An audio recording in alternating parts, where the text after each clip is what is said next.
மன்னன் மாளிகையில் வாழும் மஞ்சள் வெயில் ஆடை கட்டி வந்ததென்ன மெல்ல கண்ணன்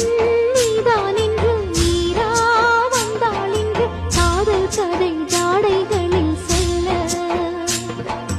மாலை கண்மயங்கும் வேளை மங்கை நதி மங்கை நதி பொங்கி வரும் கங்கை நதி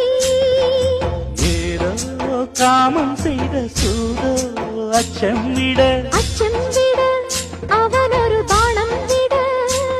புது லீலைகள் தான் அதிகாலை வரைதான் அடிக்காதலி கண்மணி ஆஜா ஆஜா கையணைக்க ஆஜா ஆஜா दिल भर जाने दिल